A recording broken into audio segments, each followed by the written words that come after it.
इदा अस्बह इब्नु आदम फ़इन्नल अअदाअ कुल्लहा तुकफ्फिरुल लिसान। जब इंसान सुबह करता है, रात में सो करके वो बेदार हो जाया करता है, जिस्म के सारे आज़ा जबान से ये रिक्वेस्ट करते हैं, गुजारिश करते हैं, दरखास्त करते हैं, अपील करते हैं। क्या गुजारिश करते हैं? तुकफ्फिरुल लिसान फतक़ूल, सारे आज़ा कहते हैं इत्तक़िल्लाह फ़ीना, ऐ ज़बान तू हमारे सिलसिले में अल्लाह रब्बुल आलमीन से डरते रहना, हमारे सिलसिले में तो अल्लाह का खौफ खाते रहना।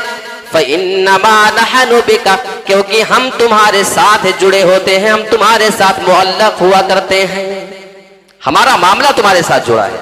अगर तू गड़बड़ हो जाएगी, फ़इन इस्तक़मति इस्तक़मना, हदीस के अल्फाज है कि जिस्म के सारे आज़ा ज़बान से कहते हैं अगर तू सीधी रहेगी हम भी सीधा रहेंगे। व इन वजजती वजजना, अगर तू टेढ़ी हो जाएगी तो हम सभी भी टेढ़े हो जाएंगे। ज़बान की कितनी वैल्यू है। आइए एक सही बुखारी की हदीस उठाकर देख लेते हैं। इंसान अपनी ज़बान से बहुत सारी बातें बोलता है, उसकी कोई खास परवाह नहीं करता है, उसकी कोई खास वैल्यू वो नहीं देता है। आइए एक हदीस देख लेते हैं जिससे आपको ज़बान से निकली हुई एक बात की अहमियत समझ में आती है। अल्लाह के नबी जनाब मोहम्मद रसूलुल्लाह इरशाद फरमाते हैं, एक आदमी अपनी ज़बान से कोई अल्फाज अदा किया करता है, वो अल्लाह को राजी करने वाला एक जुमला बोला करता है जिससे अल्लाह ताला राजी हो जाया करता है, अल्लाह ताला उसे खुश हो जाया करता है। और इसी वजह से अल्लाह रब्बुल आलमीन उस आदमी को बहुत ज्यादा नेकियों से नवाज देता है। अल्लाह रब्बुल आलमीन उस आदमी के दर्जात को बुलंद कर देता है, उसके मकाम और मर्तबे को बढ़ा देता है। और एक बंदा अल्लाह रब्बुल आलमीन को नाराज करने वाला एक जुमला अपनी जबान से बोला करता है, उसकी कोई खास परवाह नहीं किया करता है, उसे अंदाजा नहीं होता है कि हमने अपनी जबान से कितनी गलत बात कर दी है।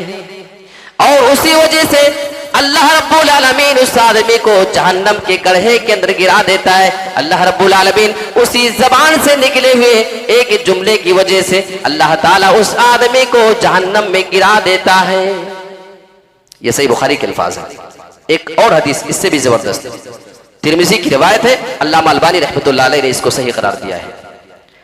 अल्लाह के नबी जनाब मोहम्मद रसूलुल्लाह इरशाद फरमाते हैं, तुम में से कोई आदमी अल्लाह रब्बुल आलमीन को राजी करने वाले कलिमात में से एक कलमा बोलता है, एक जुमला बोलता है, उसे अंदाजा नहीं होता है कि उसका ये जुमला कितना ज्यादा अजीम है, कितना बड़े मकाम और मर्तबे को पहुंच चुका है। लेकिन अल्लाह रब्बुल आलमीन इसी एक कलमे की वजह से उस आदमी के लिए अपनी रजामंदी को लिख दिया करता है। उस दिन तक के लिए अल्लाह रब्बुल आलमीन अपनी रजामंदी लिख देता है जिस दिन वो आदमी अल्लाह रब्बुल आलमीन से मुलाकात करने जाएगा, यानी क़यामत तक के लिए उसके लिए अपनी रजा लिख दिया करता है। अच्छा, रजामंदी लिखने का मतलब क्या है? रजामंदी लिखने का मतलब यह है, इसके बारे में मुहद्दिसीन बयान करते हैं कि रजामंदी लिखने का मतलब यह है कि अल्लाह ताला उस आदमी को नेक अमल करने की तौफीक दे देता है, उस आदमी को गुनाहों से अल्लाह बचा लेता है, उस आदमी को गुनाहों की तरफ जाने से अल्लाह रब्बुल आलमीन महफूज कर लेता है। उसकी मौत का वक्त आता है, वो नेकियां करते रहता है, नेकियों के करते करते अमल सालेह करते करते उस आदमी का इंतकाल होता है। और मरने के बाद जब वो बंदा कब्र के अंदर जाएगा, कब्र के अंदर अल्लाह रब्बुल आलमीन उसकी कब्र को जन्नत की क्यारियों में से एक क्यारी बना देता है। और जब क़यामत के दिन वो हश्र के मैदान में जाएगा, अल्लाह ताला उसको अपने अर्श का साया नसीब फरमाएगा और आखिर में उसको जन्नत में दाखिल कर देगा। ये किस चीज का फायदा है? एक जुमला जो आप बोले और अल्लाह रब्बुल आलमीन की रजामंदी वाला जुमला अगर आप बोल देते हैं, अगर अल्लाह रब्बुल आलमीन उससे राजी हो जाया करता है, हमें अंदाजा नहीं होता है कि हमारा जुमला कितना अजीम है, लेकिन रब की नजर में वो जुमला कितना अहमियत का हामिल है, यह हदीस हमें और आपको बताती है। और हदीस के आगे के अल्फाज ये बता रहे हैं, एक आदमी तुम में से अल्लाह रब्बुल आलमीन को नाराज करने वाला कोई जुमला बोला करता है, वो आदमी ये नहीं जानता कि उसका ये जुमला कितना बड़ा संगीन है, कितना बड़ा खतरनाक जुमला है। लेकिन अल्लाह रब्बुल आलमीन इसी एक कलमे की वजह से क़यामत तक के लिए अल्लाह रब्बुल आलमीन उसके लिए अपनी नाराजगी लिख दिया करता है, अल्लाह रब्बुल आलमीन उससे नाराज हो जाया करता है। अब नाराज होने का माना यह है, अल्लाह रब्बुल आलमीन दुनिया के अंदर उस आदमी को नेकियों की तौफीक नहीं देता है, वो आदमी गुनाह की जानिब चला जाया करता है, उसकी पूरी जिंदगी गुनाहों में डूब जाया करती है। कब्र की जिंदगी उसके लिए मुश्किल हो जाया करती है। और जब वो कल क़यामत के दिन जाएगा तो अल्लाह रब्बुल आलमीन उस आदमी को फिर जहन्नम के अंदर दाखिल करेगा। जुर्म क्या है? हमारी जबान से निकला हुआ वो एक जुमला जो हमारे रब को नाराज कर जाता है। मेरे प्यारे साथियों, हमें और आपको अपनी जबान की वैल्यू समझनी चाहिए। जबान से कोई बात निकाले तो बहुत नाप तोल करके निकाले। अल्लाह के नबी ने फरमाया, अगर जबान से बोलना है तो सही बात बोलो, वरना खामोश रहो, ये ज्यादा बेहतर है। अच्छा, हमारी जबान से बहुत सारे गलत इस्तेमाल उसका हम क्या करते हैं? मिसाल के तौर पे हम जबान से झूठ भी बोलते हैं। झूठ के बारे में एक हदीस आपको बताऊं, बड़ी प्यारी हदीस है और पूरी हदीस आपके सामने रख रहा हूं। सही मुस्लिम के अल्फाज है, अलैकुम बिस्सिद्क़ि फ़इन्न सिद्क़ यहदी इलल बिर्र। ऐ लोगों, तुम सच्चाई को लाजिम पकड़ करके रखो। तुम अपनी जबान से हमेशा सच बातें बोला करो। कभी की अपनी जबान को खोलो तो उससे हमेशा सच्ची बातें निकाला करो। फ़इन्न सिद्क़ यहदी इलल बिर्र, क्योंकि जब इंसान हमेशा सच बोला करता है तो इंसान का ये सच बोलना इंसान को नेकियों की जानिब लगा दिया करता है। व इन्नल बिर्र यहदी इलल जन्ना, और जब आदमी का सच उसको नेकियों की जानिब लगा दिया करता है तो उस आदमी की ये नेकियां उस आदमी को फिर जन्नत की जानिब लेकर के जाया करती हैं। हमारी जबान से निकलने वाला एक सच कहां ले जाता है? हमें जन्नत के रास्ते पे ले जाता है, लेकिन हमें अंदाजा नहीं होता है। वमा यज़ालु रजुलु यस्दुक़ु, और एक आदमी बराबर अपनी जबान से सच बोला करता है। जब भी वो अपनी जबान को खोला करता है वो अपनी जबान से सिर्फ सच्ची बातें बोला करता है। वयतहर्र सिद्क़ा, और वो सच्चाई की टोह में लगा रहता है। जब भी कोई चीज होती है हमेशा सच के पीछे लगा रहता है। हत्ता युक्तब इंदल्लाहि सिद्दीक़ा, यहाँ तक कि उस आदमी के बारे में रब के सामने ये लिख दिया जाता है, ये फैसला कर दिया जाता है कि ये बंदा अपनी जबान जब भी खोला करता सिर्फ सच्ची बातें बोलता है। रब के पास जिस आदमी का नाम सच्चा लिख दिया जाए उससे ज्यादा खुशनसीब कौन होगा? हदीस का आगे का पहलू भी हमें और आपको गौर करना चाहिए। अगर हम सच बोलते हैं तो ये फायदा है, अगर झूठ बोलने के आदी है तो ये नुकसान भी सुन लीजिए। अच्छा, हमारे और आपके गांव में कितने लोग होते हैं ना जिनका नाम ही झूठा पड़ा होता है। उस आदमी की कोई बात आप कहीं पेश करें, कौन बोला, अच्छा उसने कहा, वो तो हमेशा झूठी बोलते रहता है। कुछ लोगों की छवि इतनी ज्यादा खराब होती है कि उनके बारे में ये मशहूर हो जाता है कि ये जब भी बात करता है सिर्फ झूठी बातें बोलता है। आइए हदीस के अल्फाज, व इय्याकुम वल कदिब, ऐ लोगों अपने आप को झूठ से बचा करके रखना। फ़इन्नल कदिब यहदी इलल फुजूर, क्योंकि इंसान जब झूठ बोला करता है, जब वो झूठ बोलने का आदी हो जाया करता है तो उस आदमी को उसका झूठ फिर गुनाह की जानिब ले करके चला जाता है। वो आदमी फिर बराबर गुनाह की जानिब चला जाया करता है। व इन्नल फुजूर यहदी इलन नार, और जब इंसान झूठ बोल करके गुनाह की जानिब चला जाया करता है तो उस आदमी का ये गुनाह उसको जहन्नम की जानिब लगा देता है, उस आदमी को जहन्नम की तरफ लेकर के जाता है। वमा यज़ालु रजुलु यकदिबु, और एक आदमी बराबर अपनी जबान से सिर्फ झूठ बोलने का आदी हो चुका है। वो जब भी अपनी जबान खोलता है झूठ बोलता है। वयतहर्रल कदिबा, वो झूठ की तलाश और उसकी टोह में वो लगा होता है कहां कौन सी झूठी बात मिल जाए। हत्ता युक्तब इंदल्लाहि कज़्ज़ाबा, यहां तक कि रब के पास ये फैसला कर दिया जाता है, अल्लाह रब्बुल आलमीन के नजदीक उस आदमी को झूठा लिख दिया जाता है। उसकी पहचान बन जाती है कि आदमी झूठा है। कभी हमारे समाज और मुआशरे में किसी आदमी का नाम झूठा पड़ जाए, कितना खराब लगता है सुन के उस आदमी को। रब के पास फैसला हो जाया करता है कि आदमी हमेशा अपनी जबान से झूठ बोला करता है, उस आदमी के लिए कितनी बड़ी शर्म की बात हो सकती है। सही मुस्लिम के अल्फाज। एक और हदीस देखें, झूठ बोलने का नुकसान क्या होता है। आइए सही बुखारी किताबुल जनाइज का एक हल्की सी झलक आपको मैं दिखाता हूं और कितना खतरनाक सजा है एक झूठ बोलने का। आइए इस हदीस के हवाले से बात करते हैं। अल्लाह के नबी जनाब मोहम्मद रसूलुल्लाह अपना ख्वाब बयान फरमा रहे। फजर के बाद अल्लाह के नबी बयान फरमाते कि दो फरिश्ते मेरे पास आते हैं, मेरे हाथ को पकड़ करके मुझे अर्ज़ मुक़द्दसा की जानिब लेकर के गए, एक पाक जमीन की जानिब। मैंने वहां पे बहुत सारे खतरनाक मनाजिर अपनी आंखों से देखे थे। एक आदमी को मैंने वहां पे देखा कि वो बैठा हुआ आदमी है और उस आदमी के पीछे एक आदमी खड़ा हुआ था, जिस आदमी के हाथ में एक चीरने का हथियार आला उसके हाथ में मौजूद है, जिससे किसी चीज को फंसा करके चीरा जा सकता हो। वो आदमी जो उसके पास खड़ा था, उस बैठे हुए आदमी के जबड़े के अंदर उस हथियार को, उस चीरने वाले धारदार चीज को डाल करके उसको गुद्दी तक खींच करके चीरते लेके जा रहा है। ये जबड़ा है, यहां से चीरा और गुद्दी पीछे तक लेके गया, जहां तकिए पे हमारा सर जाता है जब हम सीधा सोते हैं, वहां तक चीर करके लेके जा रहा था।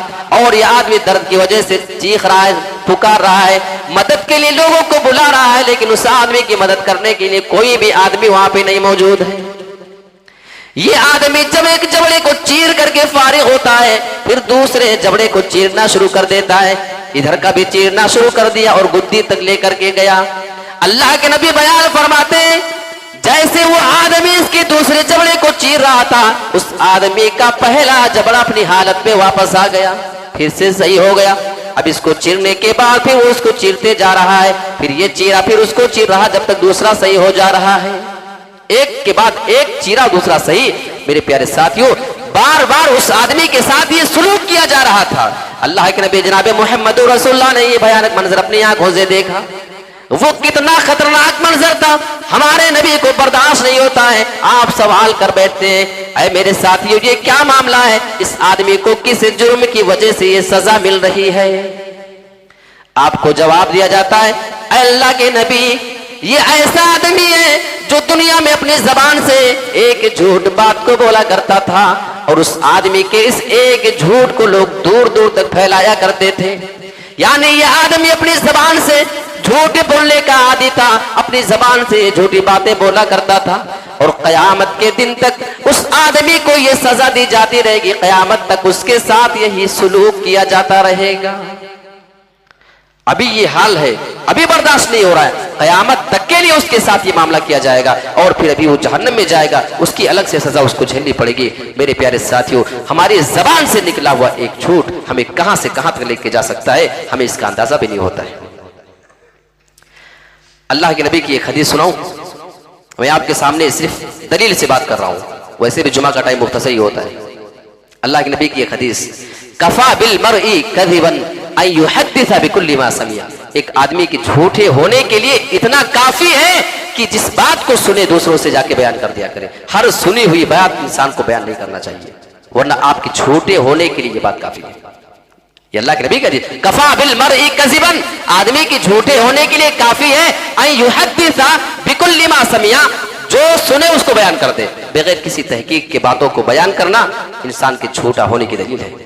लिहाजा हमें और आपको कभी कभी गांव में फितना हो जाता है, वहां से इंसान सुना जाके वहां बयान कर दिया, वहां सुना उसको बयान कर दिया, पूरे गांव में हंगामा मचा हुआ है, जबकि उसकी कोई हकीकत नहीं होती है। मेरे प्यारे साथियों, आपके इस झूठ की वजह से न जाने कितने खानदानों में दरार पैदा हो जाती है, न जाने कितने भाइयों के दरमियान जो मोहब्बत आपसी होती है वो दूर हो जाया करती है। अपनी जबान का इस्तेमाल बहुत कंट्रोल के साथ इंसान को करना चाहिए। जबान से होने वाले एक और गुनाह की बात करूं, गीबत की बात कर रहा हूं मैं। एक हदीस अबू दाऊद की लेता हूं, ये मेराज का मौका है, और अल्लाह के नबी की हदीस के अल्फाज जरा देखते हैं। लम्मा उरिज बि मररतु बिकौमिन, अल्लाह के नबी जनाब मोहम्मद रसूलुल्लाह इरशाद फरमाते हैं, जब मुझे मेराज कराया गया। अच्छा, ये मेराज का मौका क्या है? मेराज अल्लाह के नबी को जो जमीन से आसमान का सफर कराया गया था, ये मेराज है। इसमें दो चीजें होती हैं, एक तो मक्का से बैतुल मकदिस का सफर कराया गया अल्लाह के नबी को रातों रात, और बैतुल मकदिस से फिर आसमान का सफर कराया गया। ये दो तरह का सफर इसमें था। ये जिस्मानी सफर था, अल्लाह के नबी सल्लल्लाहु अलैहि वसल्लम को रातों रात कराया गया था। जो मक्का से बैतुल मकदिस का सफर आपने किया, इसको इसरा कहा जाता है, इसरा। और फिर बैतुल मकदिस से जो आसमान का सफर किया, इसको मेराज कहा जाता है। इन दोनों वाकया को मिला के इस वाकये का नाम इसरा और मेराज कहा जाता है, यानी इसरा और मेराज का वाकया। तो इस वजह से इसको इसरा और मेराज कहा जाता है। यह सफर रात के चंद लम्हे में हुआ था। जिस सवारी से अल्लाह के नबी गए थे, उस सवारी का नाम बुर्राक है। ये अरबी लफ्ज है, अरबी में लफ्ज बरकुन, बरक माने होता है बिजली। बुर्राक नामी सवारी थी, बिजली से भी ज्यादा तेज रफ्तार सवारी। अब मैं आपसे सवाल अगर कर लूं कि कौन सी बिजली की यहां बात हो रही है? हमारे और आपके यहां लाइट बिजली जो आती है, पावर हाउस से हमारे घरों में आती है, मस्जिद में आती है। ये वो बिजली नहीं है मेरे भाई जो उस टाइम पे बात की जा रही है, 1400 साल पहले की बात हो रही है। उस टाइम पे ट्रांसफार्मर और ये पावर हाउस नहीं हुआ करते थे। ये कौन सी लाइट है जानते हैं? ये कौन सी बिजली है? ये उस बिजली की बात हो रही है जो आसमानों से चमकती है, जमीन तक आती है। जमीन से आसमान तक उस लाइट को आने में, उस बिजली को आने में कितने वक्त का उसको टाइम लगता है, कितना वक्त उसको लगता है? चंद लम्हे में वो बिजली हमारी आंखों के सामने आ जाया करती है। अल्लाह के नबी को जो सफर कराया गया, अगर बरकुल का माना बिजली होती है तो उस सवारी का नाम बुर्राक है, यानी उससे भी ज्यादा तेज रफ्तार सवारी। बात समझ में आ रही है? और इस मामले में काफिरों के सामने अल्लाह के नबी सल्लल्लाहु अलैहि वसल्लम ने जब मामला बयान किया कि मुझे रातों रात ये सफर कराया गया है और आपने जाके लोगों से बताया, तो लोगों ने आपका इनकार किया काफिरों ने, और मजाक उड़ाया कि ये देखो अब ये अजीब अजीब बह की बातें कर रहे हैं, अब तो ये रातों रात सफर करके भी आ चुके हैं। लोग हजरत अबू बकर सिद्दीक के पास गए। सबसे पहले हजरत अबू बकर नबी की हर बात को सच्चा मानते थे ना, उनके पास जाते हैं। हजरत अबू बकर सिद्दीक के पास जाने के बाद ये कहते हैं, अभी तक हम तुमसे बताया करते थे कि तुम्हारे साथी मोहम्मद झूठे हैं, तो तुम नहीं मानते थे, लेकिन आज उन्होंने जो बात हमें बताई है वो बात सुनने के बाद तुम्हें भी यकीन हो जाएगा कि वाकई तुम्हारे दोस्त झूठे हैं। हजरत अबू बकर को किसी बात की जानकारी ना थी कि क्या मामला रात में हुआ है। सवाल करते कि क्या बात है, जरा हमें भी बताओ। मक्का के काफिर हजरत अबू बकर सिद्दीक को वो पूरा मामला बताते हैं कि तुम्हारे दोस्त ने कहा कि आज रात ही में वो मक्का से बैतुल मकदिस गए, फिर वहां से आसमान तक का सफर किया है।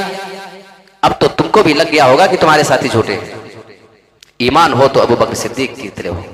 हजरत अबू बकर सिद्दीक ने सिर्फ इतना जानना चाहा कि क्या इस बात को मुहम्मद रसूलुल्लाह ने अपनी जबान से कहा है। काफिरों ने कहा कि हाँ, इस बात को उन्होंने ही कहा है, अभी वहीं से हम सुन करके तो आ रहे हैं।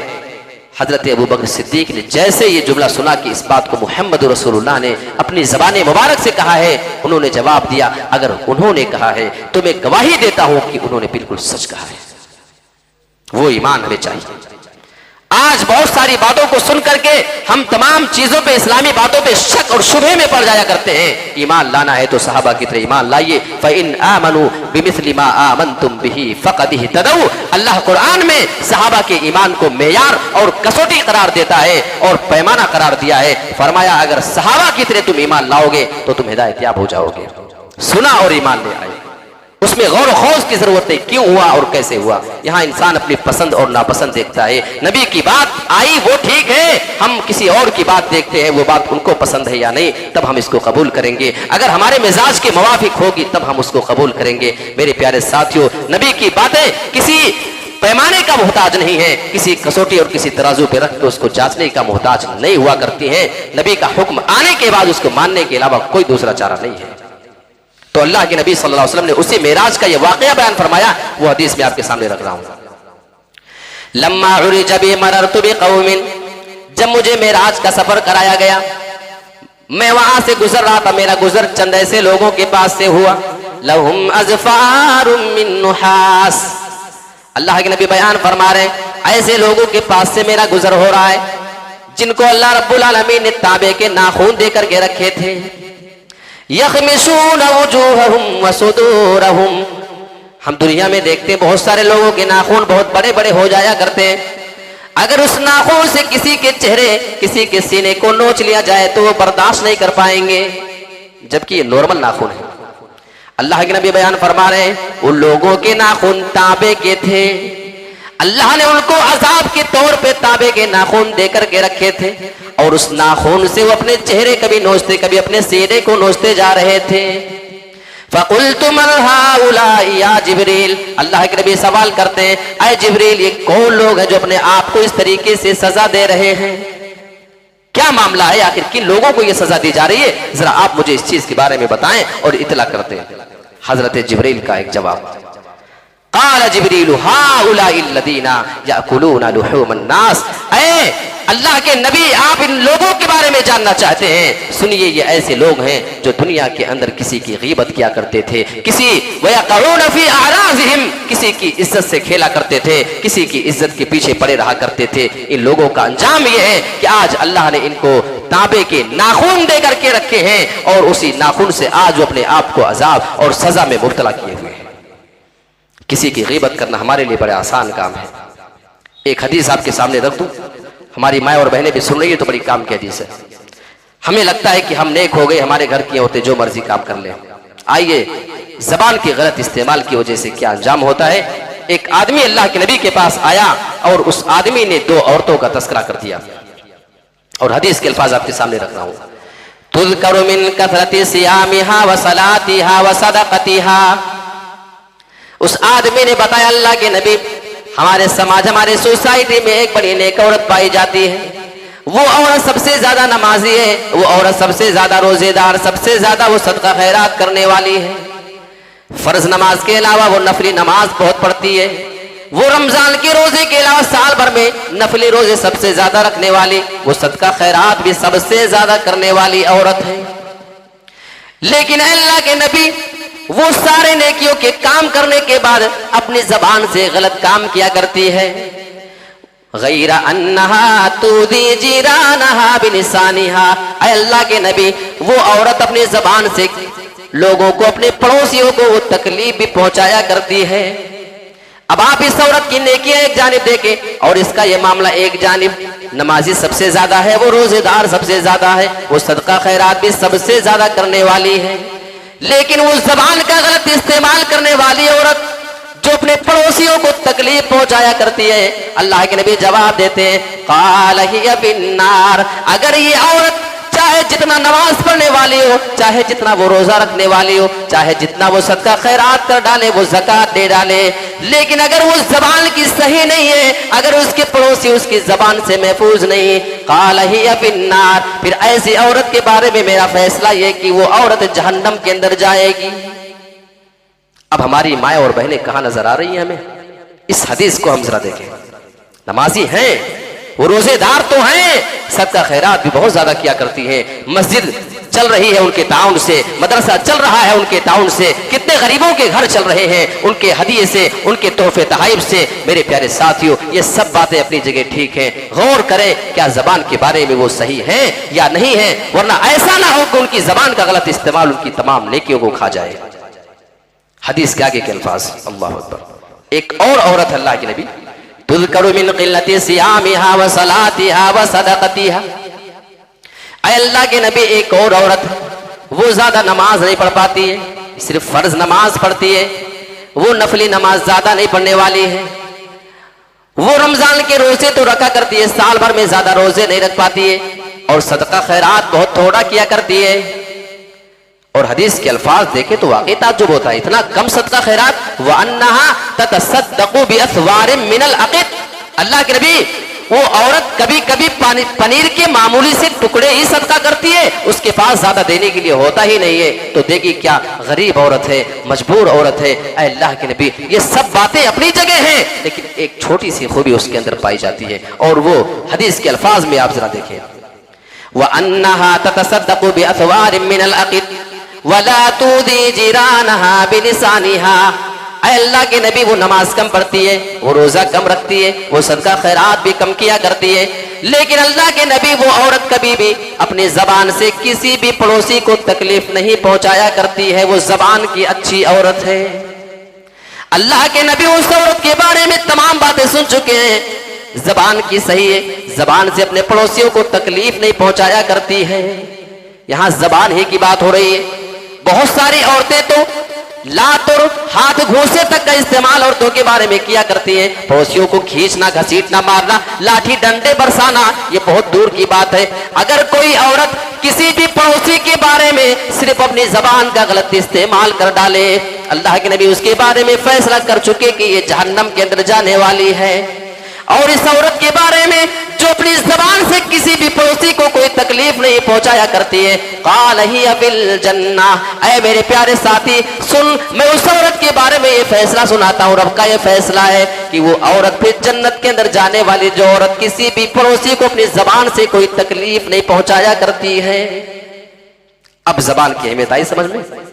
अल्लाह ने ऐसे नहीं बताया था, अलम नजअल लहू ऐनैन व लिसानन व शफतैन, हमें इंसान की जबान बनाई है। जबान की बहुत वैल्यू है। क्योंकि वक्त हो चुका है, ये मुख्तसर सी बातें रखने का अहबाब के दरमियान पहली बात हाजिरी देने का मौका मिला। अल्लाह रब्बुल आलमीन से दुआ करता हूँ कि परवरदिगार हमें ज़बान की अहमियत और उसकी वैल्यू को पहचानने और उसको समझने की तौफीक अता फरमा और इस अजीम नेमत की कदर करने की तौफीक अता फरमा। आमीन व आखिर दावाना अनिल हम्दुलिल्लाहि रब्बिल आलमीन।